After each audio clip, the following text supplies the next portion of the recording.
આજની ધર્મકથા. પ્રણામ.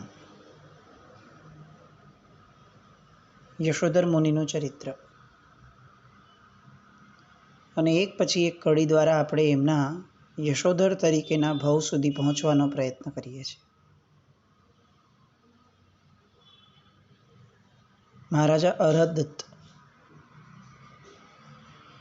એમના જીવનના પશ્ચાતાપ સુધી આપણે ગઈકાલે હતા. જે મુનિ ભગવંત અરહદત્તના પરિવર્તનનું મૂળ કારણ બન્યા, જેમની ઉર્જાઓ થકી શ્વાન પણ સાહજિક રીતે અહિંસક બન્યો. એ મુનિવર પોતે પોતાના રાજ્ય અવસ્થાની અંદરમાં કઈ રીતે વૈરાગ્ય પામી અને એમણે દીક્ષા લીધી, એ બધી વાત શ્રેષ્ઠીપુત્ર કરે છે. અરહદત્ત આ બધું સાંભળી અને આશ્ચર્યચકિત થઈ જાય છે કે જગતમાં આવા પણ જીવો વસે છે. પોતે જે રીતે જીવન જીવ્યો છે, જે હિંસાચારની અંદરમાં, જે શિકારની અંદરમાં, જે માંસ ભક્ષણની અંદરમાં એ ભાન ભૂલ્યો હતો, એ બધાના કારણે એ ભૂલી જ ગયો હતો કે આના સિવાયની પણ કોઈ સૃષ્ટિ હોઈ શકે. અને એટલે જ્યારે આટલી બધી શુભતા એક સાથે સાંભળે છે એક જ વ્યક્તિમાં, ત્યારે એને આશ્ચર્યનો કોઈ પાર નથી રહેતો. અને એ વિસ્મિત વદને આ ગુરુ ભગવંતની સામે જોઈ રહ્યો છે. એનો પશ્ચાતાપ પોકારીને એને કહી રહ્યો છે કે તારે હવે જીવવું જ ન જોઈએ. તું આવું અધમ જીવન જીવ્યો છે, એનો અર્થ કે તને આ જીવન જીવવાનો કોઈ અધિકાર જ નથી.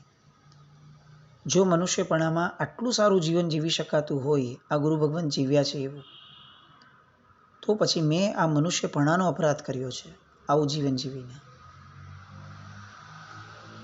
અને આ પરિણામ કમ્મેશુરા તે ધમ્મેશુરા, શિકાર કરવામાં, મારવામાં જે શુરા હતા, એ આજે જ્યારે પશ્ચાતાપનો ભાવ આવ્યો ત્યારે પોતાની જાતનું ઉચ્છેદન કરવામાં પણ શુરા.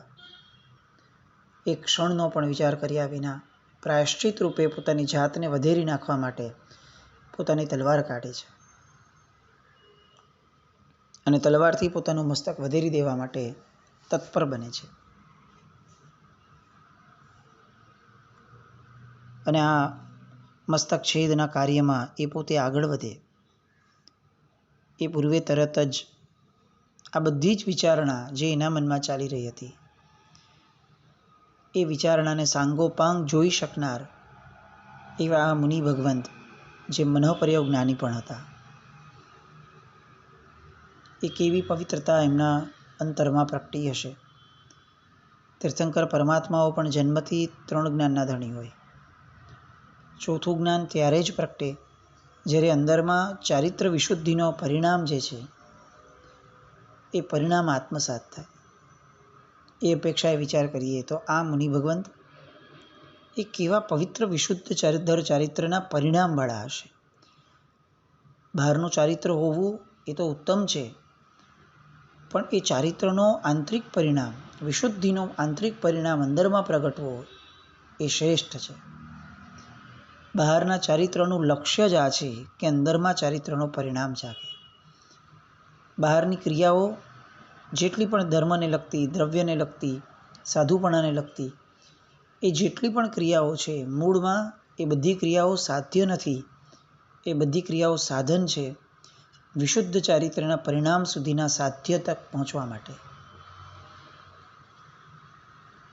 અને આ મહાત્મા એ સાધ્યને પામીને બેઠા છે. મનોપર્ય જ્ઞાનમાં જુએ છે કે હવે આ રાજા પોતે પોતાનો આત્મઘાત કરવાનો વિચારે છે અને તરત જ બહુ જ મીઠા સ્નેહાળ વચનો વડે એમને રોકે છે. રાજન, આવા વિચાર ન કરો. તમે જે રીતે પ્રાયશ્ચિત કરવાનું વિચારો છો એવું પ્રાયશ્ચિત એ પરમાત્માને માન્ય નથી. જ્ઞાની પુરુષો આત્મઘાત કરવાની સ્પષ્ટ ના પાડે છે, કારણ કે જે રીતે બીજા આત્માઓને પીડા નથી પહોંચાડવાની, એવી રીતે પોતાના આત્માને પણ પીડા નથી આપવાની. એટલે આવી પીડાનો વર્જ્ય એ જ્ઞાની પુરુષોએ કર્યો છે. પેલું રાજા સ્તબ્ધ થઈને ઊભો રહીને સામે પૂછે છે, પણ મેં જેવા પાપ કર્યા છે, જે હદની બહારના પાપ મેં કર્યા મારા જીવનમાં, અને વિશેષપણે આપના પ્રત્યે જે મેં પાપ કર્યું છે, આવા ઉત્તમ મુનિવરને હણવાનું જે મેં પાપ કર્યું છે, મેં મનથી તો ઘાત જ કર્યો હતો આપનો, એ પાપની ક્ષમા કઈ રીતે આપી શકાય? મેં જે આપને જોઈ અને વિચાર્યું હતું, જે મને અપશુકનિયાળ લાગ્યું હતું, એ બધી વાતોનું પ્રાયશ્ચિત કઈ રીતે થઈ શકે? એ કોઈ પણ કાળે ક્ષમ્ય નથી. અને ત્યારે આ મનોહર જ્ઞાની મુનિ ભગવંત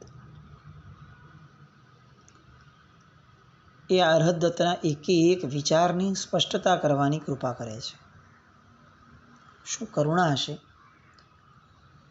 આવા નીચ કહી શકાય એવા વિચારો પેલા રાજાના મનમાં પ્રગટ્યા હતા. કનિષ્ઠતમ વિચારો. એક સાધુને, એક તપસ્વીને ફક્ત કોઈ પણ ગુના વગર ફક્ત એ રસ્તામાં પોતાને જોવા મળ્યા, અને પોતાની કલ્પના માત્રથી એણે આ એમના દ્રવ્ય વેશને જોઈ અને જે નબળી પરિકલ્પના ઊભી કરી, એટલા માત્રથી એને મારવાનો વિચાર આવ્યો હતો. અને તેમ છતાં એની સાથે આટલી સહજતાથી પેલા મુનિ ભગવંત વાત કરે છે. પરમાત્માનું શાસન આ છે. અહીંયા કોઈ પણ અતિ ક્રૂર દોષ સેવન કરવાવાળા વ્યક્તિ સાથે પણ વ્યવહાર તો પ્રેમનો જ છે. આ એ શાસન છે કે જે પડકારવા માટે આવનાર વ્યક્તિને પણ પ્રેમ અપાય. ઇન્દ્રભૂતિ એને ગૌતમ બનાવવા માટે જો કોઈ તત્વ સૌથી મૂળભૂત કારણ હોય તો એ હતું પરમાત્માનું વાત્સલ્ય. આપણને બહુ એમ થાય છે કે બધાને સુધારી દઈએ, બધાને પમાડી દઈએ, અને આખો દિવસ એની માટે બસ કોઈકને ટોક કરવું, કોઈકને એના દોષો દેખાડવા, અલગ અલગ પ્રકારે એ વ્યક્તિને જતાવવું કે તું ખોટો છે. કદાચ આ જ વસ્તુ ખોટી છે. પ્રભુનું શાસન વાત્સલ્યથી જીવને આગળ વધારવામાં માને છે. એ કોઈ દંડ આપીને, કોઈ કડવા વેણ કહીને, કોઈકને વિરોધી સાબિત કરીને, અધર્મી સાબિત કરીને, સામાની નજરમાંથી પોતાને ઉતારી પાડીને એને ધર્મ આપવો, એ પદ્ધતિ પરમાત્માના શાસનને માન્ય નથી. આ અરહદત્ત જેવા અતિ નિષ્ઠુર પાપ કરનારાને હારે પણ આ મનોપર્યજ્ઞાની મુનિ ભગવંત જે રીતે વાત કરે છે, એ આપણને જીવનભર યાદ રહેવું જોઈએ.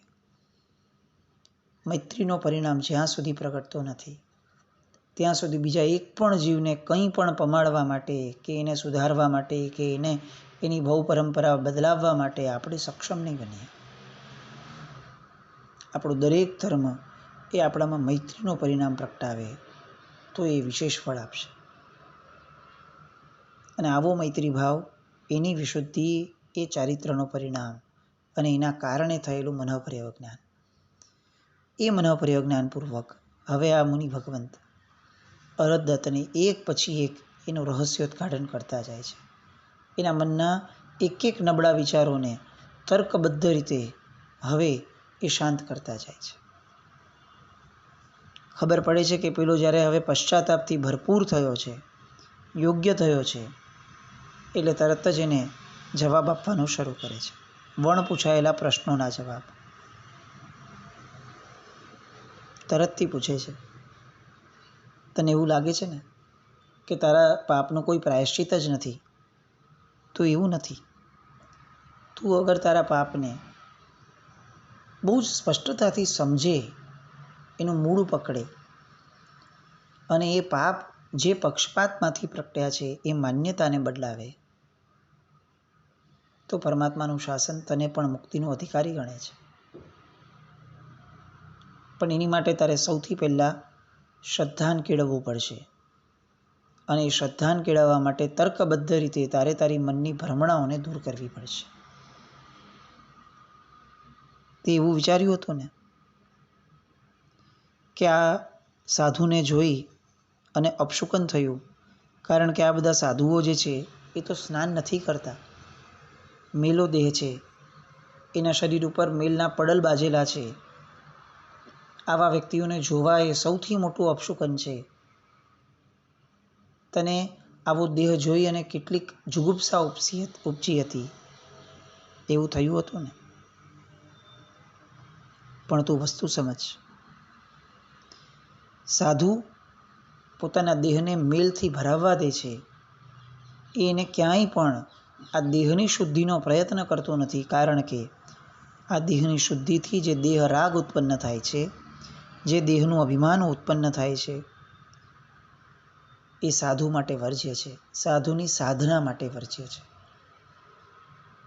જે દેહને જોઈ અને કોઈ સ્ત્રીઓ આકર્ષિત થાય, જે દેહને જોઈ સ્વ કે પર બેમાંથી કોઈની પણ કોઈ ઇન્દ્રિયો ઉત્તેજિત થાય, અને જે દેહને શુદ્ધ કરવા માટે પાણીનો સહારો લેવો પડે, જે પાણીની અંદરમાં એક એક ટીપામાં અસંખ્ય જીવો છે, એ દેહની શુદ્ધિ, એ સાધુ એનું જે સાધ્ય છે, સાધના દ્વારા જે પ્રાપ્ત કરવાનું છે, એ પ્રાપ્તિમાં બાધક છે. અને એટલે સાધુ ક્યારેય પોતાના દેહની શુદ્ધિ ન કરે. સાધુ નાતો નથી. કદાચ સામાન્ય અપેક્ષા એવું લાગે કે નાતો નથી તો એના મેલ પરસેવા દ્વારા એના શરીરમાંથી દુર્ગંધ આવશે, પણ એવું એટલા માટે નથી બનતું, તર્કબદ્ધ રીતે એવું એટલા માટે નથી બનતું, કારણ કે એના મનની અંદરમાં જે શુભતાનો પરિણામ જાગે છે, એ શુભતાનો પરિણામ, એ પરિણામની ઉર્જાઓ, એ ઉર્જાઓ દ્વારા ચામડીના પડલ જેને છે એની નીચે જે મલિનતા રહી છે, એ મલિનતા એ એમાંથી કોઈ પણ પ્રકારે દુર્ગંધ નીકળવા નથી દેતી. એ ગુણોની સુગંધ એ એમાં ભળાવી અને એને શાંત કરી દે છે. એટલે બહારથી કદાચ સાધુનો દેહ મેલો લાગે, પણ એ મેલો દેહ દુર્ગંધ નથી ઉપજાવતો, કારણ કે દુર્ગંધ ઉપજાવવા માટે ચામડીના પડલની નીચે જે વિકૃતિ જોઈએ, એ વિકૃતિ સાધુના દેહમાં આવતી જ નથી. સાધુનો દેહ એ અંદરથી સદાકાળ શુભતાના પરિણામમાં રમણ કરતો હોવાના કારણે એનું શરીર એવી વિકૃતિને ક્યારે પામતું જ નથી. અરહદત્ત અનુભવે છે કે આમના દેહ ઉપર પણ આટલા બધા મેલના પડલ છે, અને તેમ છતાં કેવી નિર્મળતમ એમની સુવાસ છે. પેલો શ્વાન પણ શાંત થઈ જાય એવી સુવાસ. વાત સાચી છે. આજ સુધી જે જુગુપ્સા આ જ વિષય માટે સાધુ ભગવંતો માટે પ્રગટાવી હતી, એ બધી જુગુપ્સા ખરેખર ખોટી હતી. એ માન્યતા જ ખોટી હતી. જે મેલું દેખાય એ ખરાબ, એ વાળી જે દોષ દ્રષ્ટિ છે એ જ ખોટી હતી. કદાચ કડવી લાગતી વસ્તુઓ જ શરીરને વધુ સ્વસ્થ બનાવે છે. કડવાશની જુગુપ્સા એ માણસને રોગિષ્ટ બનાવે. રોગથી દૂર થવું હોય તો કડવાશનો પણ સ્વીકાર થવો જોઈએ. બસ એ જ ન્યાય. આ દેહની મલિનતા એનો પણ સ્વીકાર થવો જોઈએ. એ પણ પવિત્રતા માટે છે, માટે એ પણ માર્ગ છે. અને ક્યારે પણ માર્ગની જુગુપ્સા ન હોય, ઉન્માર્ગની જુગુપ્સા હોય. બસ આ વિચારણા સાધુ ભગવંત અરહદત્તને આપે છે. અને અરહદત્તનો એ વિચાર સ્પષ્ટપણે અંદરથી ઘવાય છે અને દૂર થાય છે. અંગારાને જેમ દૂધથી ધોવામાં આવે ને, તેમ છતાં પણ અંગારો ક્યારે શ્વેત થતો નથી. એવી રીતે જે દેહ સ્વભાવથી જ અશુચિવાળો છે, જે પૂદગલો સ્વભાવથી જ અશુચિવાળા છે, એની માટે લાખો વર્ષો સુધી રોજ સ્નાન કરવામાં આવે ને છતાં પણ એની અશુચિનો સ્વભાવ જતો નથી. અને જે સ્વભાવથી જ અશુચિમય છે, એને શુચિ કરવા માટે, એને પવિત્ર કરવા માટે આંતરિક વિશુદ્ધિ જ કારણ બને છે. અને મહાવ્રતોનું પાલન, નિયમોનું દ્રઢતાપૂર્વક પાલન, ઇન્દ્રિયોનો સંયમ, ઇન્દ્રિયોનું દમન, કષાયો પરનો વિજય, જ્ઞાન ધ્યાનની તલ્લીનતા, આ બધા જે લક્ષણો છે સાધુપણાના, એ લક્ષણોના કારણે આ મહાત્માનો દેહ એ ખરેખર નિર્મળ છે. આ બધી વિચારણાઓ અરહદત્તને હવે મનમાં પ્રગટે છે. એનું સમ્યક દર્શન એ નિર્મળતમ થવાની દિશામાં આગળ વધતું જાય છે. મહાત્મા હવે બીજી વાત તરફ આગળ વધે છે કે તને મારા માથાનું મુંડન જે છે એ અતિ દુષ્કર લાગ્યું હતું, એ અતિ દુષ્ટ લાગ્યું હતું કે આ તો કેવા મુંડિયા લોકો. મુંડિયો એ તો જગતની અંદરમાં વર્જ્ય ગણ્યો છે, એ અપશુકન ગણ્યો છે. તો આ મુંડન જે તને નબળું લાગ્યું હતું, તો એક વાત સમજ રાજન કે સાધુઓના માથા પર જો કેશ હોય, એ કેશના સમૂહને જો પાણીથી શુદ્ધ ન કરવામાં આવે દર થોડા સમયે, તો એમાં જૂ પડવાની શક્યતા રહે છે અને એના કારણે વિરાધના થાય છે. એટલે સાધુને માથે વાળ જ નથી રાખવાના.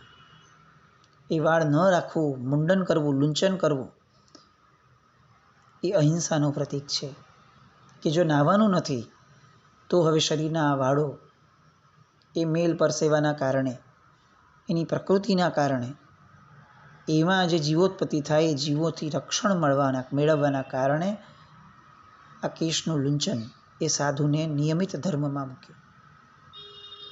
આ એક કારણ. બીજું કારણ છે શરીરની શોભાનું. માથાના વાળ હોય તો એ શરીરની સૌથી મોટી શોભા કીધી છે અને સાધુ શરીર શોભાથી દૂર રહે. એને તો દેહની આસક્તિ તોડવાની છે એટલે માથે મુંડન સ્વરૂપે હોય. અને તીર્થંકર પખવંતોએ આવા મુંડિત મસ્તકવાળા સાધુઓને મંગળરૂપ કહ્યા છે, કલ્યાણકારી કહ્યા છે. એ અપશુકનિયાળ નથી. ત્રીજી વાત, તને આ શ્વેત વસ્ત્રો જોઈને એવું લાગ્યું હતું કે આવા વસ્ત્રોવાળા વ્યક્તિઓ આ તે કેવા લઘરા, આ કેવા છે, સુશોભિત વસ્ત્રો હોવા જોઈએ, આ કેવા વસ્ત્રો છે, તને આવો વિચાર આવ્યો હતો. તો જો કે આજ સુધી તે અલગ અલગ રંગના વસ્ત્રો પહેરેલા સંન્યાસીઓ જોયા છે, ભગવા રંગના, ગેરુવા રંગના. આ શ્વેત વસ્ત્રધારી સાધુઓને તે પ્રથમવાર જોયા એટલે કદાચ તને એવું લાગ્યું કે આ અપશુકન છે. પણ એનું કારણ છે કે શ્વેત વસ્ત્ર છે ને એ સુલભ હોય છે. એ વસ્ત્રોને રંગવાનો કોઈ આરંભ સમારંભ નથી કરવો પડતો. ભગવા વગેરે જે રંગના વસ્ત્રો છે એ બધાને ક્યાંક ને ક્યાંક એને રંગવા પડે છે અને રંગવા માટે આરંભ સમારંભ કરવા પડે. આરંભ સમારંભથી હિંસા થાય અને સાધુ તો સ્વ અને પર બંને માટે હિંસાનું નિમિત્ત બનવાનું એની માટે ત્યાજ્ય છે. એટલે શ્વેત વસ્ત્ર પહેરવાના, હિંસાથી બચવા માટે, બચાવવા માટે. આ એક કારણ.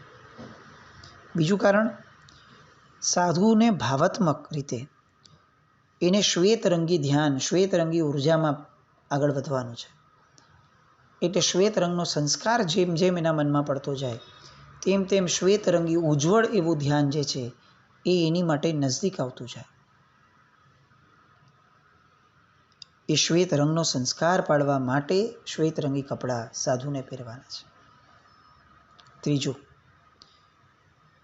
આ શ્વેત વસ્ત્રો જોઈ અને કોઈને રાગ કે દ્વેષ થવાની શક્યતા નથી રહેતી. એટલા માટે પણ સાધુ જે છે એ શ્વેત વસ્ત્રો પહેરે છે. શ્વેત રંગ એ જે રંગ છે એની પણ શરીર ઉપર અસર છે, મન ઉપર અસર છે. એ અસર છે કે એ મનને ઉપશાંત બનાવે છે, ચિત્તને શાંત બનાવે છે. એટલે આ બધા કારણોસર સાધુ જે છે એ શ્વેત વસ્ત્રને ધારણ કરે છે. અને સામાન્યથી હૃદત પ્રશ્ન પૂછે છે કે પ્રભુ આપની બધી વાત સાચી છે, પણ સમજો એ શ્વેત વસ્ત્ર ન પહેરે અને કદાચ આટલું બધું હિંસાચાર, આ બધા ભાવ લાગે છે, તો પ્રભુ એ નગ્ન અવસ્થામાં કેમ નથી રહેતા? એ તો પૂર્ણ અહિંસક અવસ્થા છે.